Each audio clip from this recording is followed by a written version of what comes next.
Hey, Taylor Marshall here. We're going to talk about St.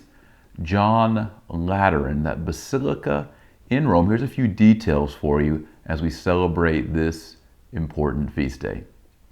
So first of all, the Basilica of St. John Lateran is actually an archbasilica, and it's the Cathedral Church of Rome. There's a confusion on this because people think the Vatican or St. Peter's Basilica is the Cathedral of Rome, and it's not. It was eventually became the central hub of the operation of the Pope and his Curia because it's a place that's easier to defend than the actual Archbasilica of St. John Lateran, which is in the city. It's only about a mile from the Colosseum.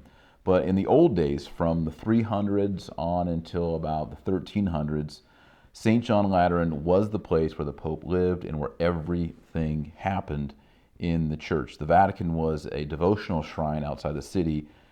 St. John Lateran was the place where the Pope administered not only Rome, but the church, the Catholic Church throughout the world. The building itself, the Lateran Palace, was a palace, and it belonged to Constantine's second wife, Fausta. And when he married her, he gained possession of the Lateran Palace. And then later, in around the year 313, the history is a little fuzzy on this point, but around 313, Constantine gave this building to Pope Miltiades. And Pope Miltiades had it transformed into a church. An apse was added, altar was added, a place for the Pope to sit. And it was a great location. It's prime real estate in Rome, and it was the perfect place for the Pope to administer his church there in Rome. Now, I love this church. I was just recently in Rome this past summer, and I'll be leading a pilgrimage in 2016. And if you haven't seen that video, please check it out, our itinerary of where we're going to go in Rome. It's going to be educational, devotional, spiritual, real pilgrimage. But one of my favorite things about this structure is the high altar.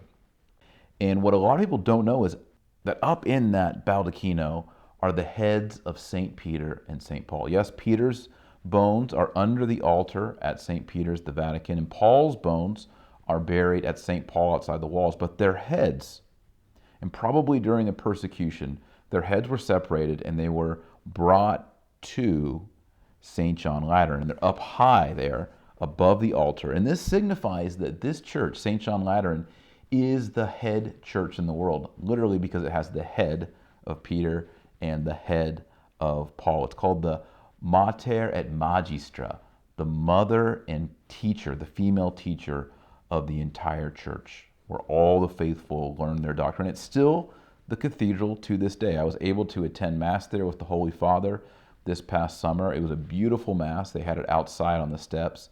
And I mean, honestly, the structure itself is not as impressive as St. Peter's Basilica in the Vatican, but it's still a beautiful, gorgeous basilica with one of my favorite popes in there, Pope Leo XIII. So I like to go there and visit him. But also the baldacchino is magnificent. It's stunning. The ceiling itself is stunning, and the apse is beautiful. There's nothing quite like that at St. Peter's. The apse there, I would just be wonderful to see the Pope sitting there with all of his cardinals flanking him on the left and on the right. So briefly, that is St. John Lateran. So if you'd like to see St. John Lateran in person, I'd like to invite you to come on a spiritual pilgrimage, an educational pilgrimage with me and the new St. Thomas Institute. You'll see it on the screen there. Just click on it and you'll see where we're going, what we're going to do, what's it all about. And I hope you'll sign up and reserve your spot, and we'll see you in Rome. God bless.